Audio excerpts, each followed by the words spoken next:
Welcome student Subhash English school के online classes में आप सभी का स्वागत है। आज हम पढ़ेंगे क्लास 7 पार्ट 18 लोकमाता अहिल्याबाई।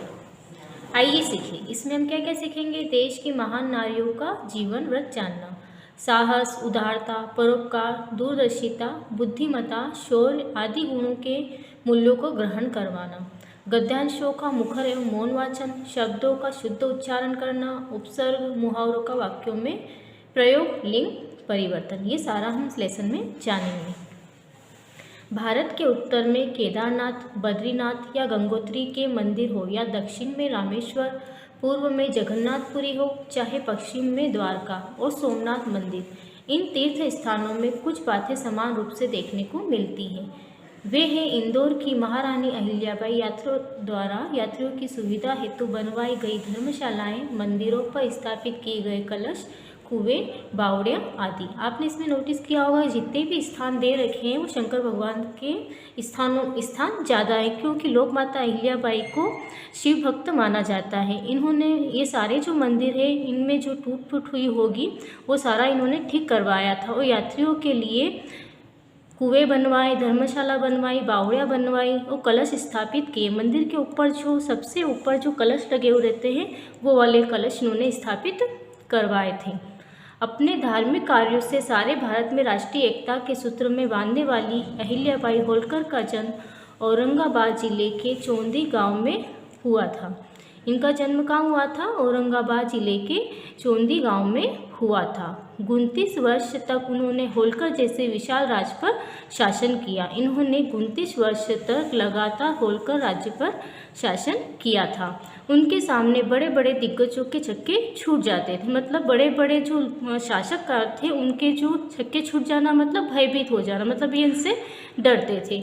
उनके शासनकाल में प्रजा सुख शांति और समृद्धि से भरपूर थी। लोग उन्हें लोकमाता कहते थे। इनके जो शासन में जो प्रजा थी वो सुख शांति से और समृद्धि से भरपूर थी, यानी वो बहुत खुश थी, इसलिए उनको वहाँ पर लोकमाता के नाम से जाना जाता था।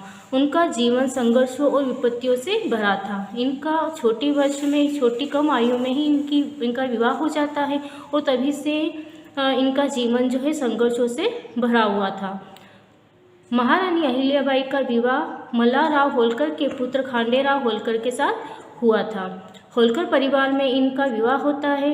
इनके ससुर का नाम रहता है मल्हारराव और उनके पुत्र जो खांडेराव हैं उनका इनके साथ विवाह हुआ था। गृह कार्य में दक्ष अहिल्याबाई ने ससुराल में सभी का मन मोह लिया था।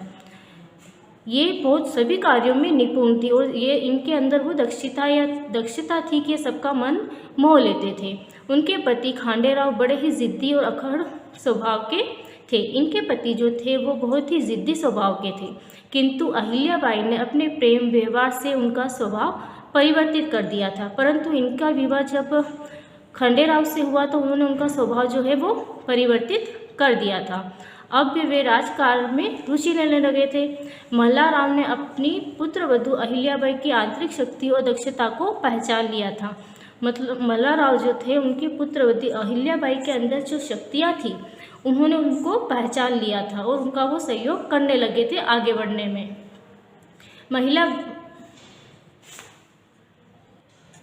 अहिल्याबाई को उन्होंने अपने बेटे के समान राजनीति और युद्ध कला की शिक्षा दिलाकर पारंगत किया था। जिस प्रकार वो अपने बेटे का ध्यान रखते थे उसी प्रकार अपनी पुत्रवधू अहिल्याबाई को उन्होंने युद्ध कला की शिक्षा दिलाई थी। उन्होंने घुड़सवारी सिखलाई, घोड़े पर यात्रा के लिए भेजा।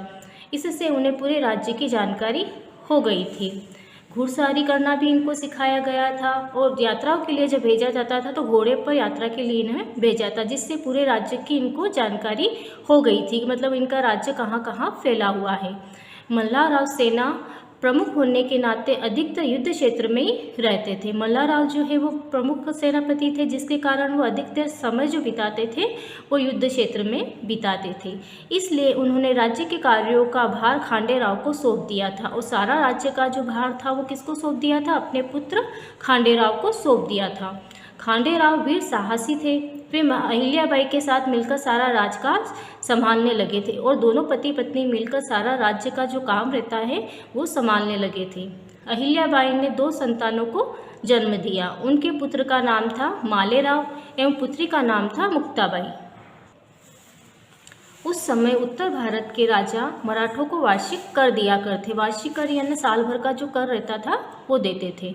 भरतपुर के राजा सूरजमल द्वारा कर न देने के कारण मल्लाराव ने भरतपुर पर आक्रमण कर दिया था। मतलब सूरजपुर के जो राजा थे भरतपुर के जो राजा थे सूरजमल, उन्होंने कर नहीं दिया, जिसके कारण मल्लाराव ने उन पर आक्रमण कर दिया। 3 महीने तक भीषण युद्ध चला। इस युद्ध में खांडेराव युद्ध का संचालन करते हुए वीरगति को प्राप्त हो गए। खांडेराव कौन थे? अहिल्याबाई के पति। वो संचालन कर रहे थे। वहाँ पर युद्ध में संचालन करते करते उनकी मृत्यु हो जाती है। इस भीषण वज्रघात से आहत अहिल्याबाई के कंधों पर वह सास ससुर के साथ साथ होलकर राज्य का भार भी आ गया। उन्होंने शीघ्र ही जन कल्याण हेतु अपने को संभाल लिया और दुखी ससुर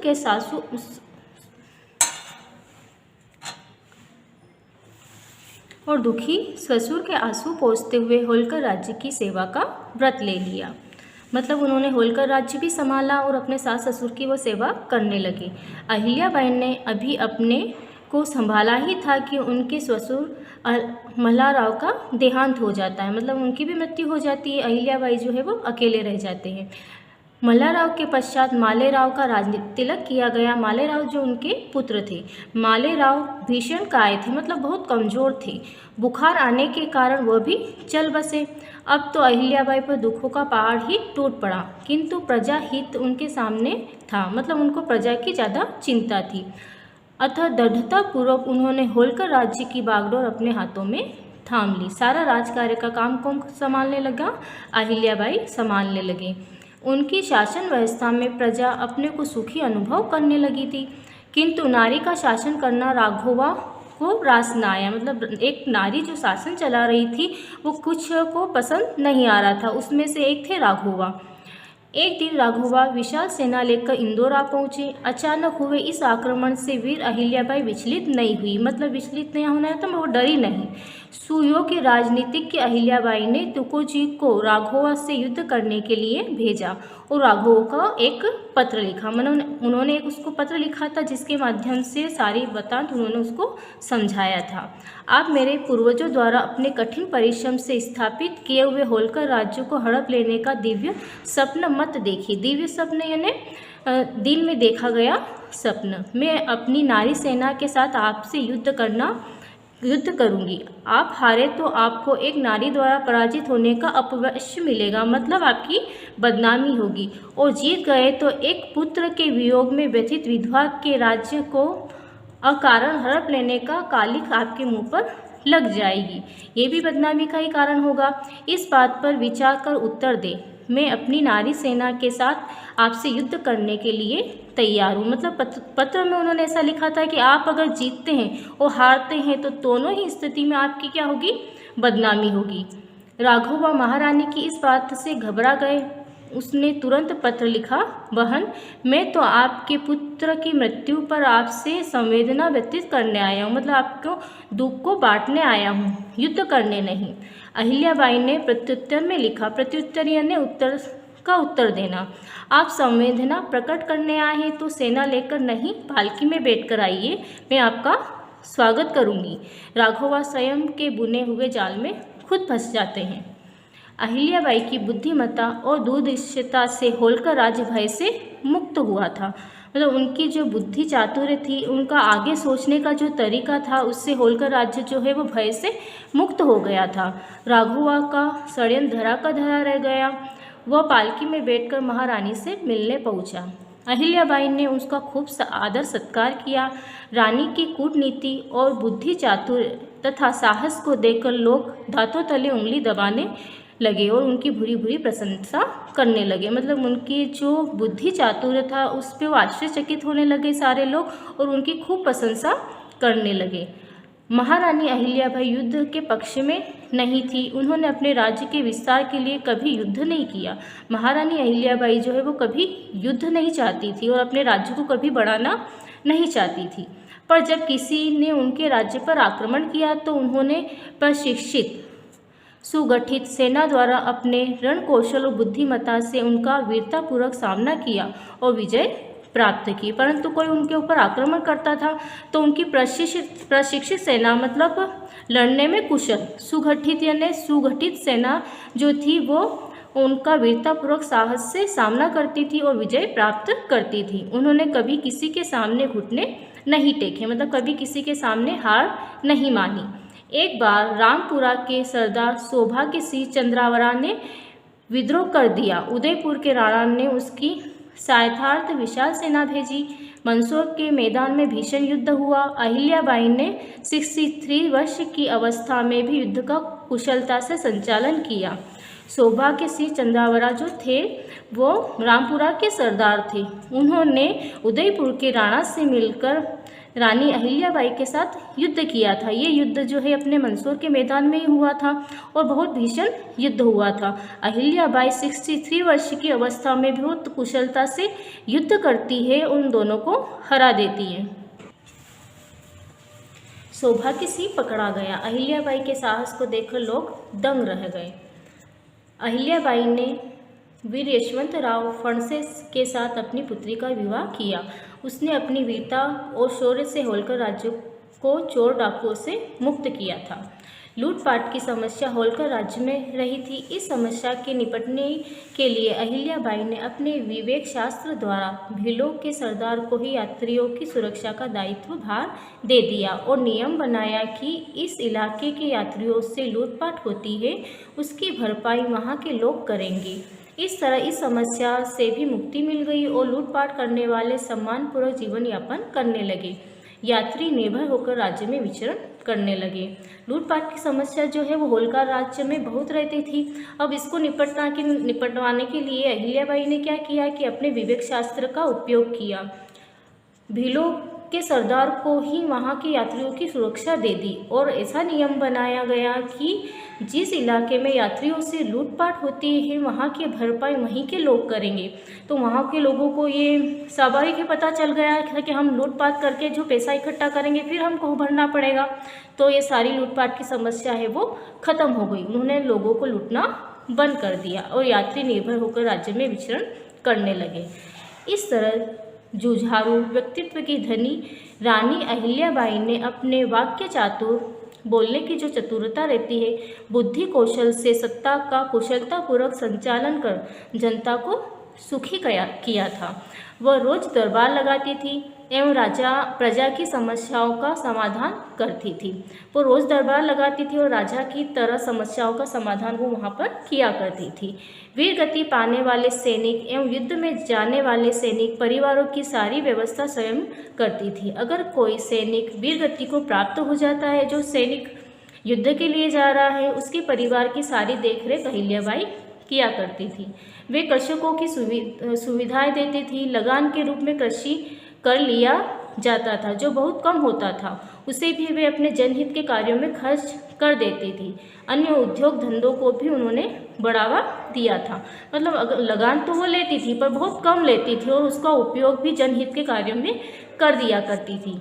महारानी अहिल्याबाई के शासनकाल में बहुमूल्य ग्रंथ की रचना हुई थी। इनके शासनकाल में बहुत बहुमूल्य ग्रंथ लिखे गए थे। उन्हें संस्कृत, मराठी, हिंदी भाषाओं का ज्ञान था। उन्होंने साहित्यकारों जो साहित्य लिखते हैं, ज्योतिषी जो मतलब अपने ग्रहों की जानकारी बताते हैं, कलाकारों जो नाटक और ये करते हैं को बुलाकर राज्य में बसाया था।